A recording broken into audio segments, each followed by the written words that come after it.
Good evening, everyone. Am I audible and visible?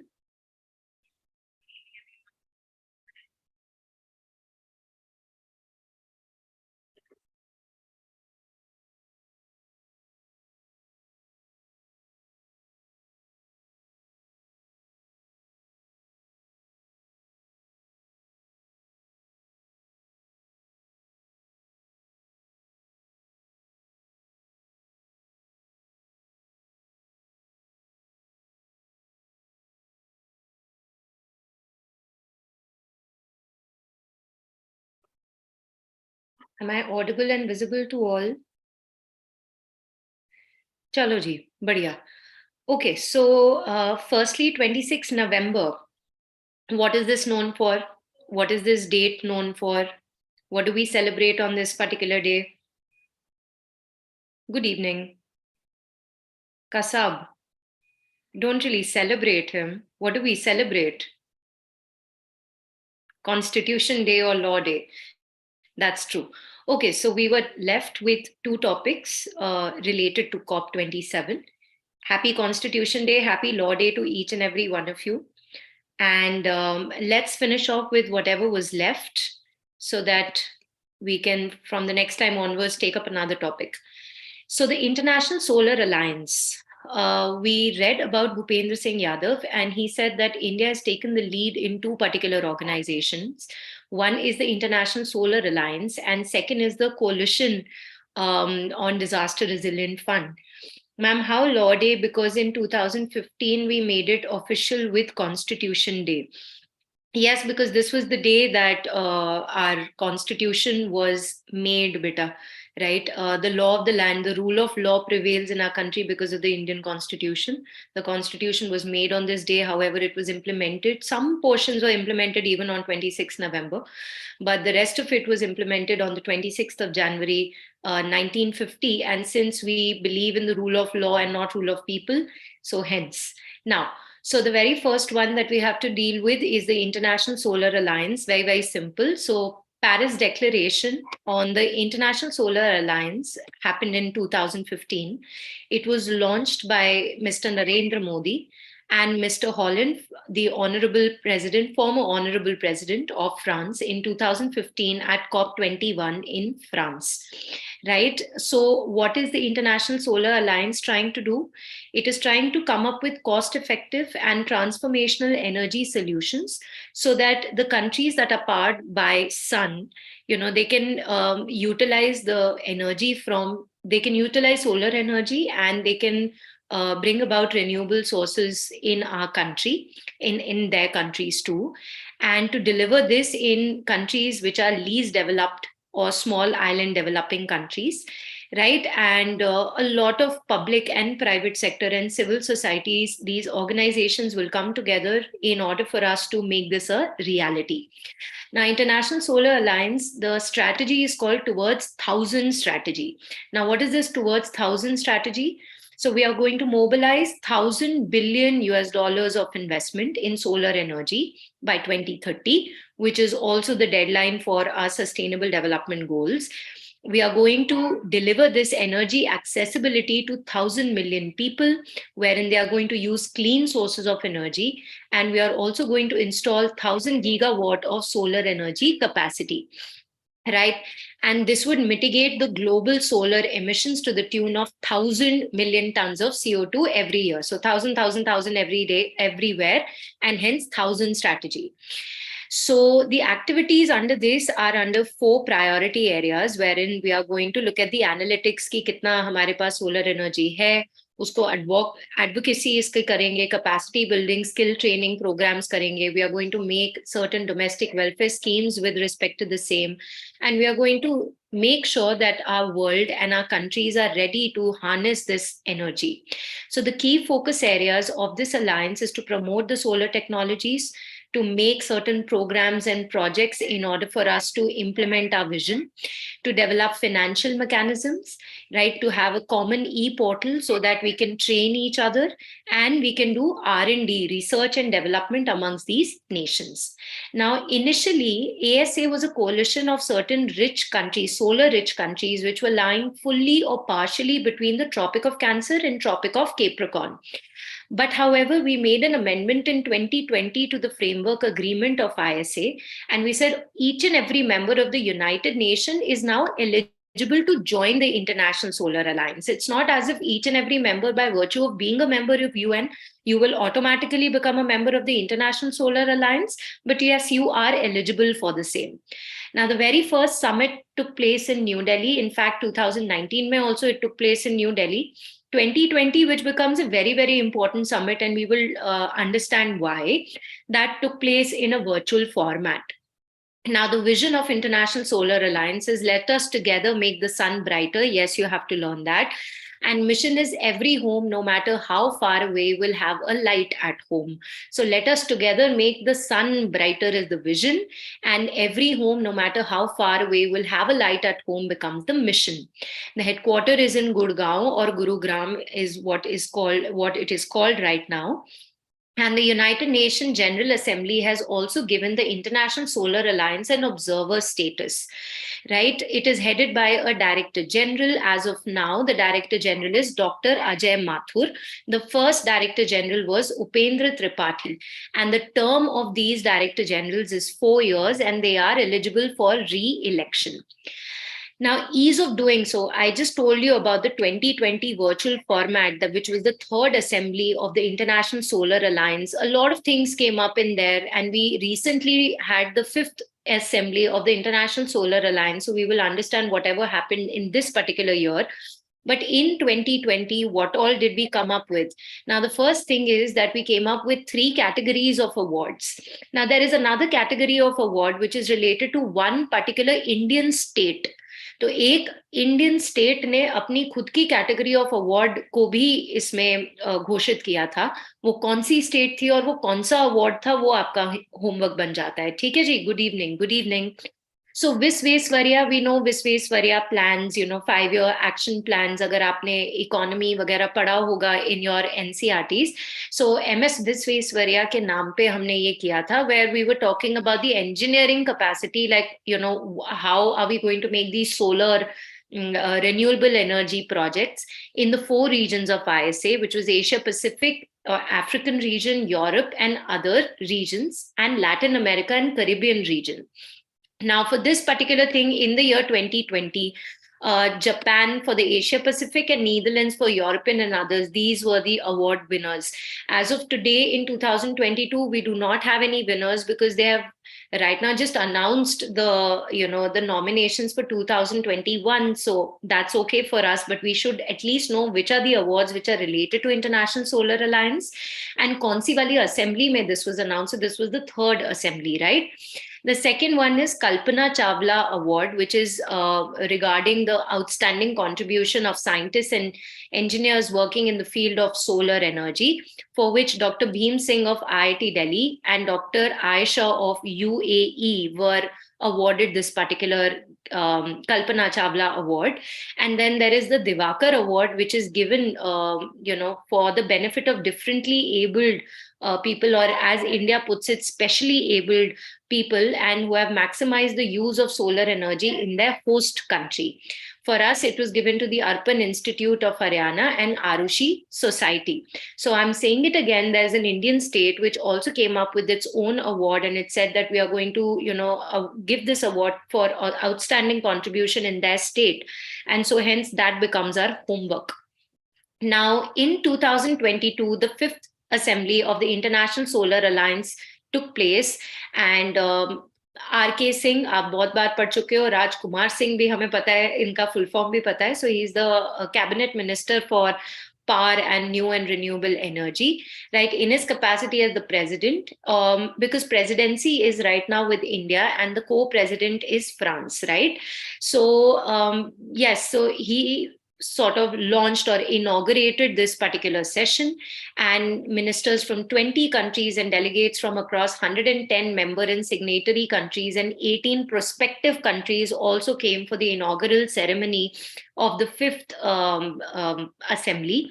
The key focus areas were streamlining the investments, कि ये पैसा हम लोगों को कहाँ पे डालना चाहिए, where investments are not really being made as of now, in order to further the cause of the International Solar Alliance.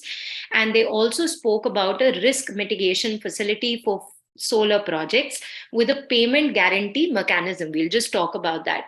So 3 reports were to be presented in this particular meeting.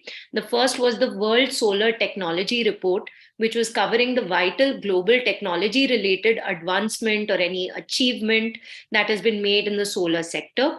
The second is World Solar Investment Report. नाम से पता चल रहा है कि कहाँ पे investment हुई है and किस तरीके से हम उस investment को safeguard कर सकते हैं.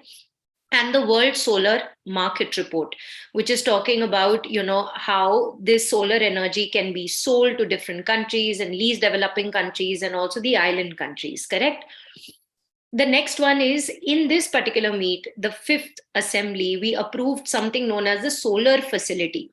Now, the solar facility is a payment guarantee mechanism, which is going to make sure that, these investments that they are made in the solar sector, and there is a guarantee fact that एक तो ये payment आएगा और दूसरा ये इस तरीके से यूटिलाइज भी होगा. सो जैसे आपने कल करप्शन वगैरह की बात की थी, तो उसके बारे में भी हम यहाँ पे कर रहे हैं. So this is called the solar facility.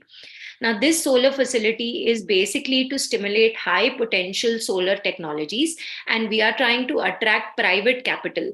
Now, private capital will only come when we give some kind of payment security to the private sector. Only then will they put in their money, and which is what we are trying to do. And this private capital, we wanted to flow to the underserved or unserved markets of Africa, so that, they can also harness this particular energy. And of course, like, this is related to climate change, so you can relate the two concepts in that way. So we are going to soon operationalize this solar facility into the proposed projects in Africa. And when there will be a payment security, of course, the private sectors would also not, think twice before putting in money over here. Of course, corporate social responsibility तो उनकी वैसी ही होती है, तो वो यहाँ पे भी पैसा डाल सकते हैं. Now, there were a lot of questions, and I have been reading these questions for a very long time, wherein, kids are like, member countries कितनी है, signatories कितनी है. तो पहली बात तो बहुत सारे corporate partners हैं. ये जो सारे के सारे corporate partners, you can see it on your screen. These are all Indian companies. There's only one corporate, which is a foreign corporate, which has become a corporate partner of ISA, which is the SoftBank, which is a Japanese multinational conglomerate. Now, with respect to countries, now, whenever we go to the website of the International Solar Alliance, there are 2 types of tabs that we open up. One, which talk about how many countries have ratified the agreement, and one which talks about how many countries have signed this particular agreement. So as of today, 90 countries have not only signed, but also ratified the ISA framework agreement. So one is being a signatory, and the second thing is giving the instrument of ratification in order to be a part of the international organization. So 90 countries have not only become signatories of this particular agreement, but they have also ratified the same. And 110 countries as of today have signed the International Solar Alliance Framework Agreement, some of whom have ratified it, some of whom have not. Okay, so that is why those 2 links, whenever you go to the official website, you see these 2 particular links. Now, apart from that, this particular organization, the International Solar Alliance, and the government of India and the World Bank, we came up with something called the One World, One Sun, One Grid. Okay, now what is this One World, One Sun, One Grid? If I give you like a very basic understanding, our Prime Minister, he said that, there are so many countries which are a part of the Organization for Petroleum Exporting Countries. Now, what happens is, because of the fact that we are utilizing this oil from these countries, they sometimes artificially manipulate the prices so as to put inflation where inflation should not even be there.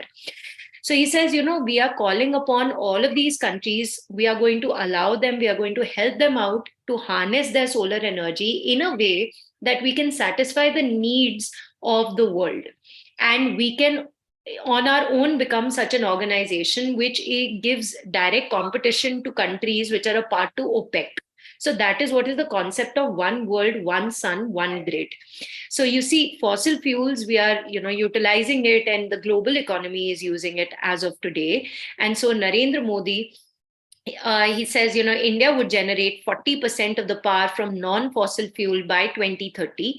And so he said we should connect our solar grids all across the world, and we should supply across borders.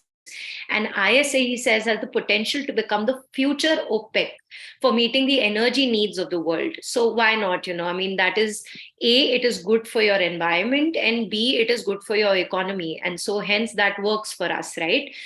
Apart from that, what was said was that India would add as much as 50 gigawatt of non-hydro renewable energy to the existing 72 gigawatt, while going on, attaining the target of 175 gigawatt clean energy by 2022.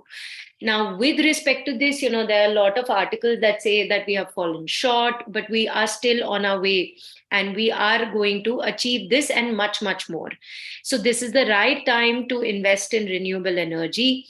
We've also put in a lot of solar pumps. We have this Unnat Jyoti affordable LED for all scheme, wherein we are distributing these LED bulbs in our country. We've also heard about the saline water से जो पहला LED हम लोगों ने बनाया है, which is called Roshni, right?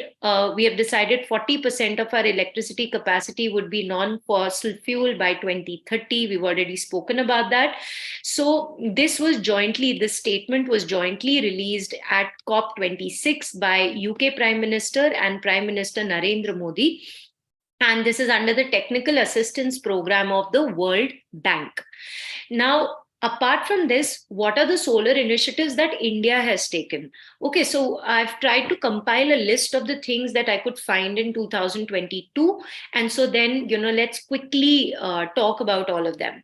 Now, the very first one is your Cochin International Airport. This is world's first solar power airport. It was also awarded the Champions of the Earth Award, which we spoke about in the previous class, which is given by UNEP, but this was given in 2019, this award. The second is India's first portable solar rooftop system has been inaugurated where? It has been inaugurated in Gandhinagar. The 10 photovoltaic port system has been manufactured by the New Delhi-based Servotech Power Systems Limited and designed by the German development agency GIZ. The next one is Pali will also inaugurate ho chuka hai. So 500 kilowatt solar power plant at Pali, which will make it the country's first panchayat to become carbon neutral. It has already become carbon neutral. So the solar plant in the Pali panchayat of the Samba district of Jammu and Kashmir, it was made in record time right before 24th of April because we wanted to commemorate this. This is a village, Pali is a village. So we wanted to, announce it on Panchayati Raj Day so as to commemorate that occasion. Then the Ramagundam floating solar project in Telangana, the Kayamkulam floating project in solar project in Kerala, the Nok project in Rajasthan. We've all done this before. We're just revising it, right? World's largest floating solar power plant will be constructed in Khandwa, Madhya Pradesh, and it will generate 600 megawatt power by 2022 to 23.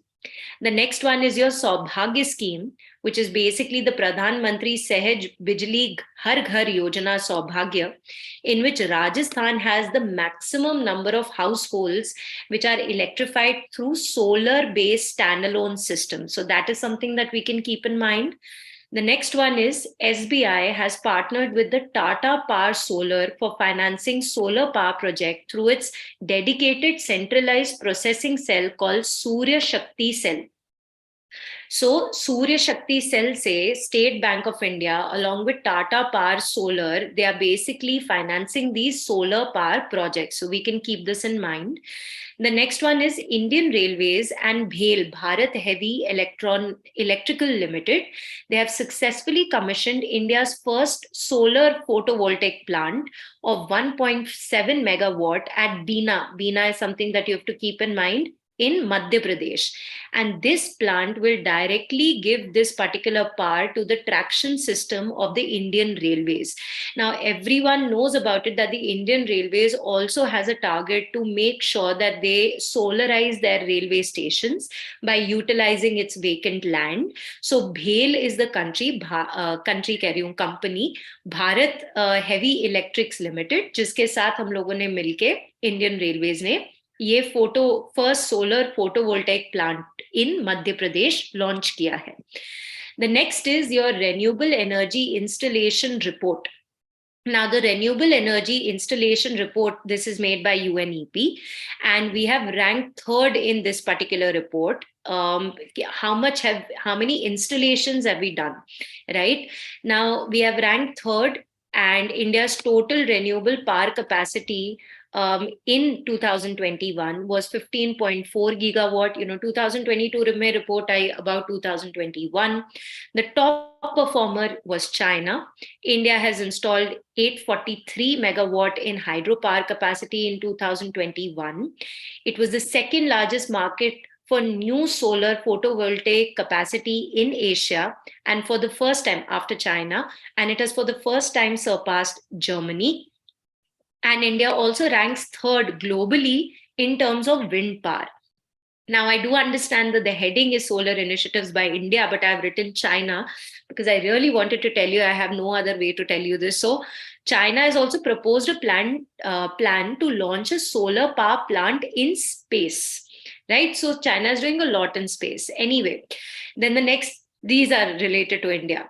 Now, Adani Hybrid Energy Jaisalmer 1 Limited has commissioned a 390 megawatt wind solar hybrid plant. तो कहाँ पे किया उन्होंने? जैसलमेर में, which has a target to achieve 45 gigawatt by the end of 2030. And this is India's first wind and solar hybrid power generation plant. The next one is Chhatrapati Shivaji International Airport, Mumbai, has become India's first airport to launch a vertical axis wind turbine and solar photovoltaic hybrid. So, to explore the utilization of wind energy. So that has also happened. Then Delhi Airport has become India's first to run entirely on hydro and solar energy. Then is Indian Oil Corporation. This is very interesting. They have launched a very special type of solar stove. They call it Surya Nutan. So you keep this in mind. And this particular solar stove is going to utilize the sun's energy to cook food while always being kept inside the kitchen, right? So that is also another thing that we can keep in mind, right? It has zero, एक time का procurement cost होगा, otherwise zero maintenance. And this is going to be a substitute for fossil fuel. So that is good for us. Now, the next one is your Cochin International Airport. Now, with respect to Cochin International Airport Limited, it has commissioned 12 megawatt solar power plant near Payanur in Kannur district in Kerala. And it is all set to get the power positive airport tag. And this has already happened in March 2022. आपने पढ़ा भी होगा इसको class के अंदर. Yes, right. The next one is, can you guys hear me? Am I audible to everyone?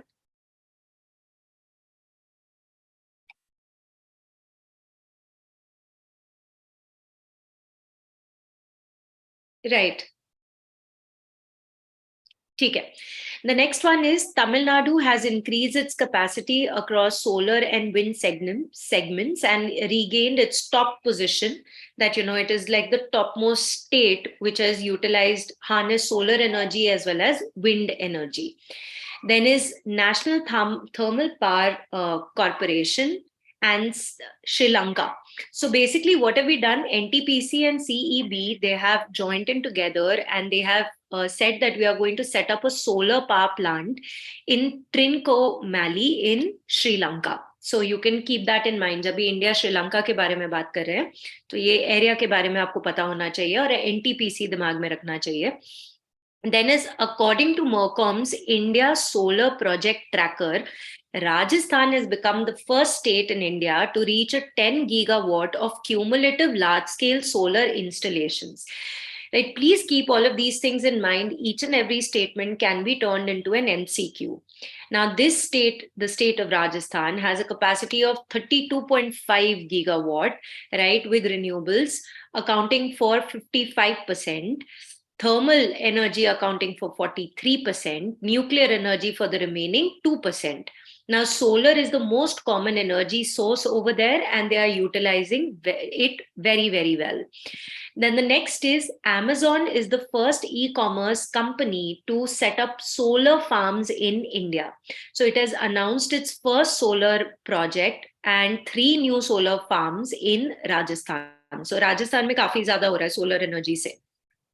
And Amazon has also said that they are going to aim to use 100% renewable energy across all of its business by 2025. Then a Japanese company, Hitachi Astemo, has installed it's India's first solar power plant in Maharashtra, in Navi Mumbai. Then is Kinmingxing 50 is the name of the first fully solar powered unmanned aerial vehicle of China. Again, I know I've put in China, but there is no other way that I can tell you this quickly. So I'm going to use this platform to do so. Then is the Indian Army has also signed a deal for harnessing solar energy with NTPC Limited. So Indian Army's Western Command has signed this long-term agreement with NTPC to draw 25 megawatt of solar power directly from the national solar grid. Then this one is something that you know of, Modhera in Gujarat. This is India's first 24/7 solar powered village. And you also know about the Sun Temple. In case you don't, please read about it. This is important. The next one is Adani Green Energy Limited has commissioned the world's largest wind solar power plant of 600 megawatt in Rajasthan. Up now, recently, Prime Minister Narendra Modi, he came up with these 10 action plans at the founding conference of the International Solar Alliance. And they were that basically we are going to use this cheap and improved solar technology. It needs to be easily available to all. Then is increasing the percentage of solar energy in the country's energy mix. So we are going to utilize more of solar energy. Then is in innovation in this particular sector, risk-free funding, which we are also talking about. I mean, we've already spoken about it in the International Solar Alliance. More regulatory aspects, bankable solar projects, solar revolution, right? Making centers of excellence, ensuring solar energy policies are in tandem with the Sustainable Development Goals, and making the ISA Secretariat a strong and a professional body. So a lot of knowledge in less time, but take your time and learn it up, all right? Because this is important. The next one that we are going to talk about, and this is rather small, we will deal with this, and then we have 7 questions, very, very simple questions from everything that you've read in the past 2-3 days, and you're going to give me the answer to the same. And yeah, and then we will call it a day. Of course, we'll meet for the GK quiz. That's a different deal altogether. So, Coalition of Disaster Resilient Infrastructure.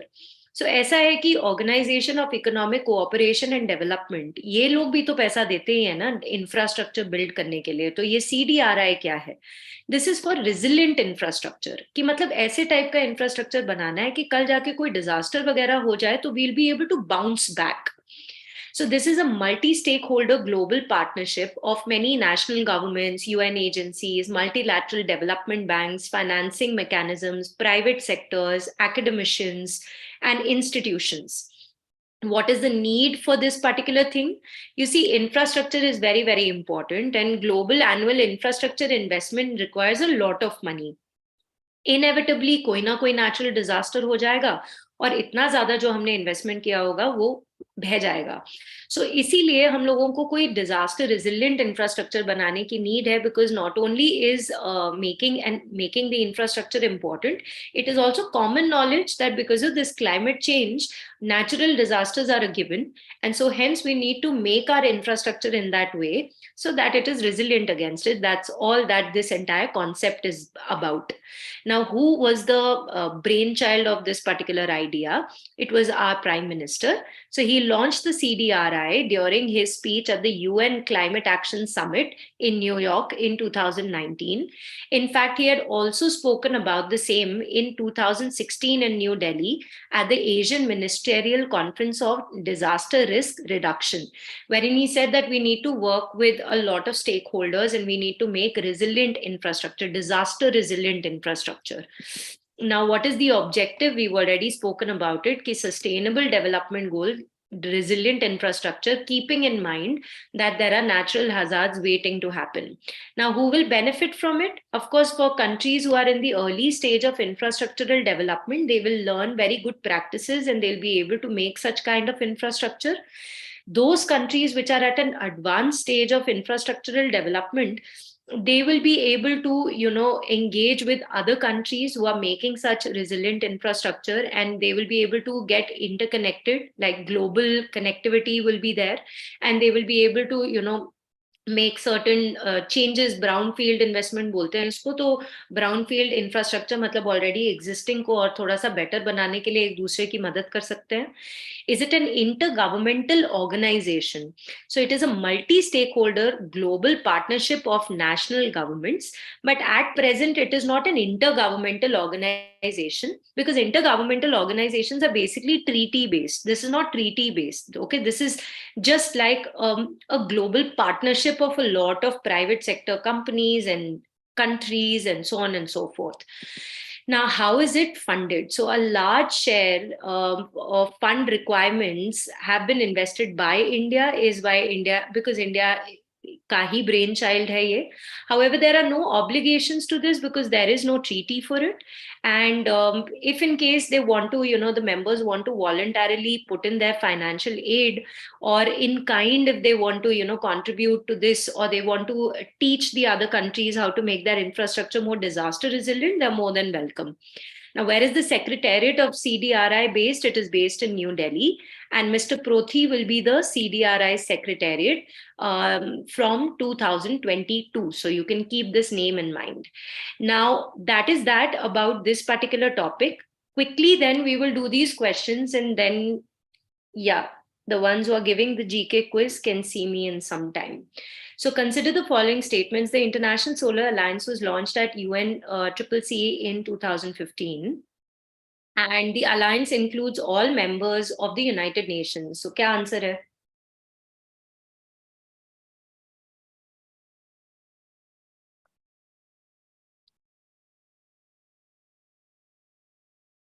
बताओ.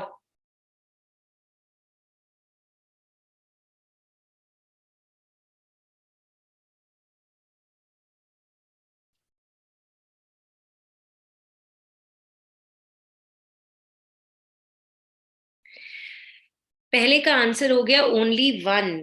Very good बेटा. ठीक है. All members, it doesn't include all the members, you just become eligible.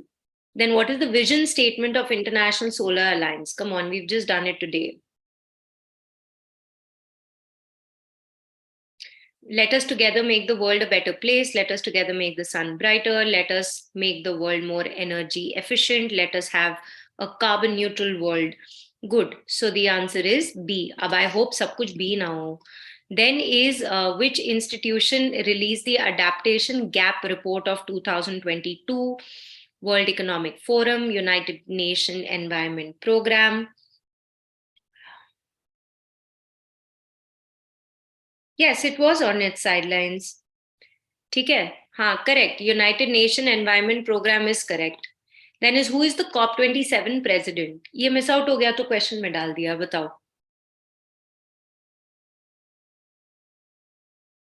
Who is the COP27 president? Sameh Shokri, Abdul Shala, Abul bin Shah, Bashar Ali. That's A is the answer. Then what is the full form of life at the side event held at the Indian Pavilion at COP27? Life for the environment, lifestyle for the environment, leader for the environment, light for the environment. सब कुछ B हो ही जा रहा है mostly. ठीक है. What is the objective of the Paris Agreement or Accord? Decrease global warming below 2 degrees Celsius, decrease it below 1.5 degrees Celsius, decrease global warming below 1 degree Celsius, or none of the above?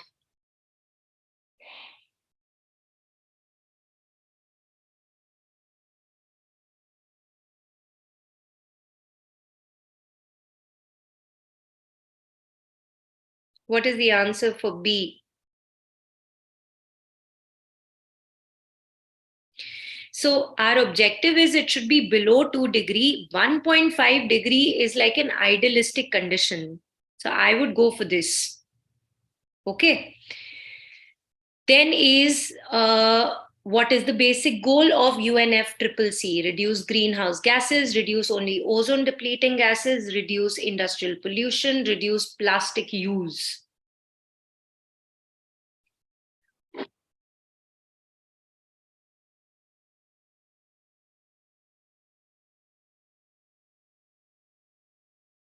Good.